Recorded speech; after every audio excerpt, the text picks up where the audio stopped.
I never believed in hell. To me, it was just a scary story people told to keep others in linear myth designed to control behavior through fear. I grew up hearing about eternal fire and brimstone, but it never felt real.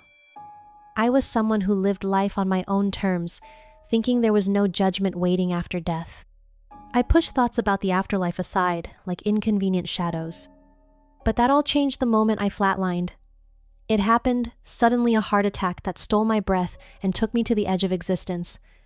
I remember feeling myself slipping away, the world growing cold and distant. Then, unexpectedly, I found myself standing before a radiant figure I instantly recognized as Jesus, but his expression was unlike anything I'd ever seen, serious, almost sorrowful. Without words, he beckoned me forward, and then he showed me something that would shake me to my core. A vast, terrifying Maypan, unholy landscape, revealing the paths of souls bound for eternal separation. It wasn't just a place. It was a reflection of choices, a revelation of where many were headed and why. He looked deeply into my soul and said, "This is the road you could take. This is what awaits those who turn away." And in that moment, I understood. Hell isn't just a story, it's real, and it's closer than most dare to imagine. As Jesus extended his hand, the space around us dissolved into darkness, pierced by a swirling tapestry of glowing threads each, representing a life, a choice, a consequence. The map was immense, stretching beyond the limits of my vision, intricate and terrifying in its detail. It was not just a place of fire and torment as I had imagined, but a living, breathing reality shaped by the very decisions made in this life. Jesus began to explain, his voice steady, yet filled with sorrow. This is the pathway of souls who reject love, who close their hearts to truth. Each thread you see is a person, a story. Many walk blindly into this darkness, unaware of the weight of their choices. I watched as the threads moved along, twisting roadsome, bright, and filled with light. Others dark, narrowing into a chasm that seemed to swallow everything. The souls bound for this chasm carried heavy burdens pride, hatred, unforgiveness, selfishness. The map showed me how these sins didn't just hurt others, but chained the souls themselves, making the descent into this abyss inevitable. Jesus' eyes met mine, and I felt the depth of his pain. Most do not believe they are walking this path. They think hell is for others, not themselves. But pride blinds even the wisest. The greatest tragedy is that many refuse the signs, the calls, the moments of mercy offered to turn away. Then the map focused on certain faces, people I recognized, strangers, even those close to me. I was overwhelmed by fear and sorrow. How could so many be lost? How did it come to this? I wanted to reach out, to warn, to change their fate. Jesus placed his hand on my shoulder and said gently, "That is why I send messengers, warnings, signs. But still, the choice remains with each soul." As the vision faded, I realized I was holding a heavy truth I had to share, no matter the cost. The map shifted, zooming in on a vast, desolate landscape that pulsed with a cold gray light. Jesus called it the prison of pride. It was not a fiery pit, but a vast wasteland of solitude where souls were trapped by their own arrogance. I saw figures walking alone, heads held high, refusing to look down or acknowledge their chains. Jesus explained, "Pride is the root of many who fall here. It is the refusal to submit, to acknowledge need, to accept forgiveness. These souls build walls so high around themselves that no love can reach in. They believe they are masters of their fate, but in truth, they are prisoners." I recognized the feeling. I saw flashes of my own life moments where I refused to bend, moments where pride blinded me to the love standing right in front of me. Jesus' voice was tender but firm. Many remain here for eternity, isolated, their greatest torment being the awareness of what they lost. I wanted to cry out for them, to beg for their freedom. But the map showed no easy escape.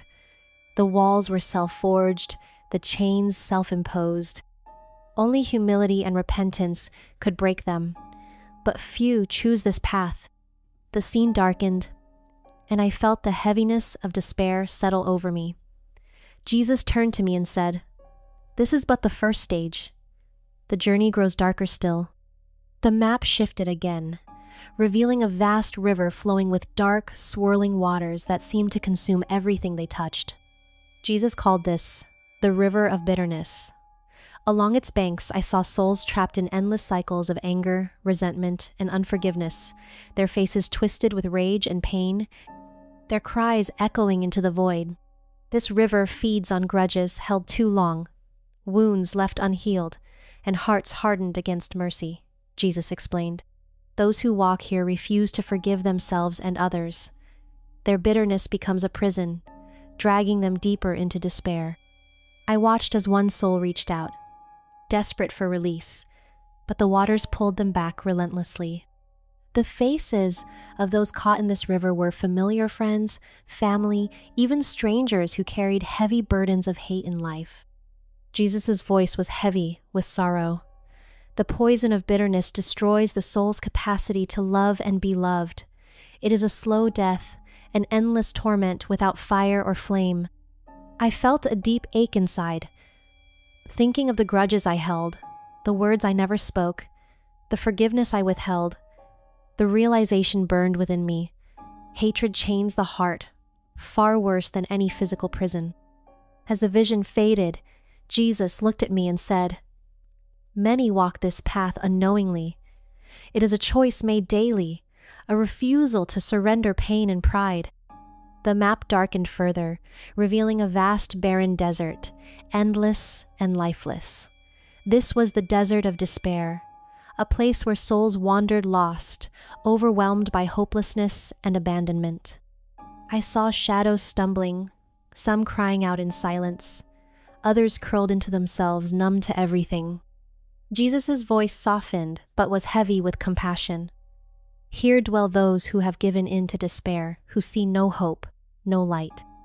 They have closed their hearts to grace, believing their sins too great, their pain too deep. They wander, searching for relief, but finding only emptiness." I remembered my own moments of crushing despair, the nights I thought no forgiveness was possible, the times I felt utterly alone. This desert was a mirror to those dark hours, magnified and eternal. Jesus said, "Despair is a thief of souls.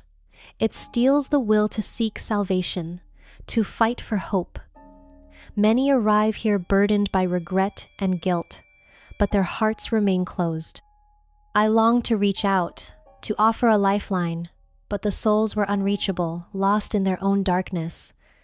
The desert stretched endlessly, a stark reminder of what happens when hope dies. The map shifted once more, and Jesus turned to me with quiet urgency. "This journey is hard to witness, but it is real. The fourth zone awaits, darker still."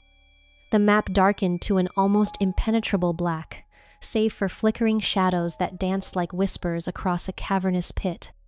Jesus named this place the Pit of Deception.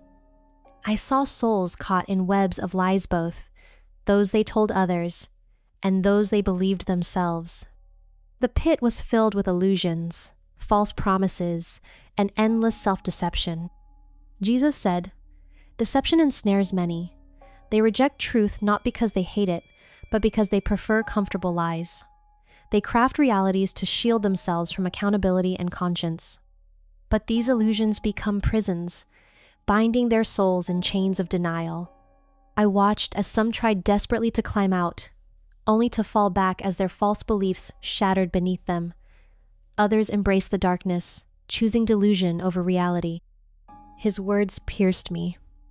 How often had I hidden behind lies, little or big toe, avoid facing hard truths? How many times had I justified selfishness or hurt by bending reality? Jesus' gaze was both merciful and firm. "The pit grows darker with every lie accepted. Truth is the only ladder out." As the vision faded, I felt a cold weight in my chest, the crushing despair of those trapped here. Yet even in this darkness, I sensed the possibility of light, if only the soul would reach for it. Jesus turned to me and said, "There are 3 zones left. They are the hardest to face." The map shifted once more, revealing a vast expanse cloaked in shadows, a place Jesus called the Shadow of Desolation. Here, souls wandered endlessly, weighed down by regret, bitterness, and isolation. It was a land of silent screams, where cries for mercy went unheard, and the pain of separation burned deeper than any flame. I watched as figures moved like ghosts, some reaching out in desperation, others turning inward, consumed by their own despair. The silence was oppressive, broken only by echoes of past mistakes and lost opportunities. Jesus' voice was heavy with sorrow. "This place is for those who rejected love and chose isolation. They carry the unbearable weight of loneliness, knowing what they lost but unable to reclaim it. Their torment is the absence of all hope." I felt the sting of recognition. So many I knew, friends, family, who seemed alive, yet trapped in their own private hells. The thought of eternal desolation was unbearable. Jesus placed a hand over his heart. This is not God's desire for any soul. Mercy is always extended. But the choice to accept or reject that mercy is sacred and must be honored. The map began to fade, but before it disappeared, Jesus looked deeply into my eyes. The final zone remains the last and most terrifying. The last part of the map opened to an abyss so vast and dark that it swallowed all light. Jesus called it the abyss of separation. Here, souls were not tormented by fire or physical pain, but by the unbearable reality of eternal separation from love itself, from God, from all that is good. I saw faces, some contorted in grief, others empty and hollow. The greatest torment was the knowing the endless awareness that their choices had led them here, and there was no escape, no hope, no peace. Jesus' voice was barely a whisper, but carried the weight of eternity. This is the deepest pain, being cut off from the source of all life and love. The pain of being forgotten, forsaken, and alone, beyond measure. I felt a sorrow so profound, it crushed me. This was not punishment. It was consequence, the result of a life turned away from grace, a heart hardened beyond repair. But then, Jesus placed his hand over mine. "Even here, my love reaches out. No soul is beyond the mercy I offer. The door remains open, but the choice to enter must be made." Tears streamed down my face. I realized the urgency of the message. I was given a call to live differently, to love fiercely, to seek mercy before it is too late. As I was gently pulled back toward life, I carried with me the heavy truth of the forbidden map, a revelation not meant to scare, but to save.